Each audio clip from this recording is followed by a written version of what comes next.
anyone who kind of follows me on my social media, so my Facebook or maybe my Twitter or Instagram, you may have noticed that I have gone vegan for at least November. So I started out saying I'm vegan, and I don't really say that fully because how I'm doing it is I've decided to do like a 30-day challenge. I'm already 23 days in.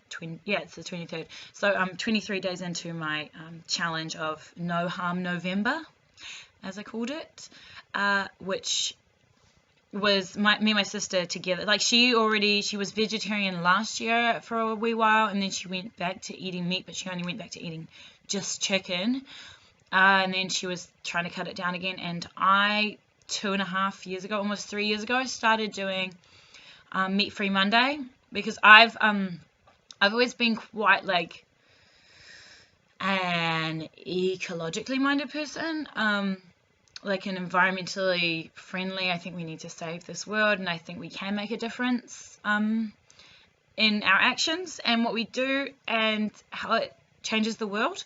And basically my opinion changed about 5 years ago. I watched The Age of Stupid with Pete Postlethwaite, and I was like, we're killing this planet and we need to do something about it. And I started like recycling all my plastic and taking shorter showers and like really thinking about my carbon footprint. And so that's why I started doing meat-free Mondays, because I always knew that like animal agriculture had an influence on the environment. But then until I started doing No Harm November, I didn't really realize the extent. And then my friend Luke sent me a video of a link to Cowspiracy, and I watched that, and it really reinforced why I was doing this. So at like the lowest level, we have animal agriculture contributing 18% to global warming and emissions, and then at the worst level, we have it contributing 51%, whereas like all transportation put together, like cars, planes, boats, whatever, comes to 13. So if you stop driving, it's going to take hundreds of years to make a difference. If you stop eating animal products, it could happen in a decade or a couple of decades that we will see a difference. And yeah, it's really reinforced my idea. So I've been trying veganism for the month, and it's great, actually. I'm a big cheese eater. If you know me, you would know that about me, that I love cheese, like seriously love cheese. And I thought that would be the biggest thing that I would miss. But actually, the 1st of November was a Sunday, and I was really hungover because I had been out in Edinburgh for Halloween. And the thing I was craving the most was eggs, because that's like what I have when I'm hungover. I've been like not that big on eating pork for a wee while now. I mean, I still love the taste of bacon, but the idea of eating animals, like a pig especially, for some reason was the worst for me. And cheese has actually been okay. I found nutritional yeast, like my delicious breakfast, which you saw earlier, which was like beans and stuff. I put nutritional yeast on it, which gives it the kind of cheesy flavor, which is so good. And like my skin, I don't know how much you can see. Like I have one tiny spot here, and I'm clearly wearing makeup, like lipstick, but I'm not wearing any face makeup. And I feel like my skin is clearer. And people are like, oh, don't worry about nutrients. And I'm like, no, because I'm eating way more vegetables than I did before. And I'm probably getting more vitamins than I did before. And so at the end of this month, which is only a week away now, week away until December, and then it's only 2 weeks till my birthday.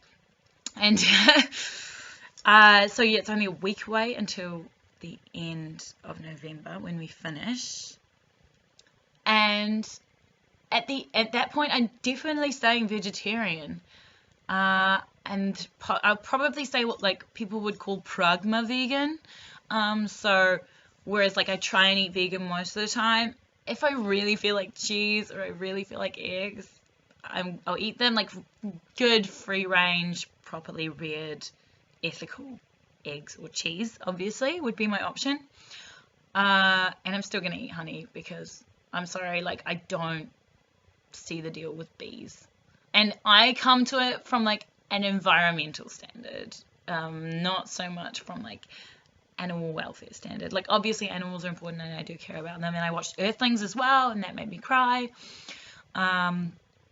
But it's too brutal, and I feel like if you're trying to convince someone to become vegetarian or vegan, cowspiracy is the way to go, or something else that's not so like, look at animals dying, like Earthlings is.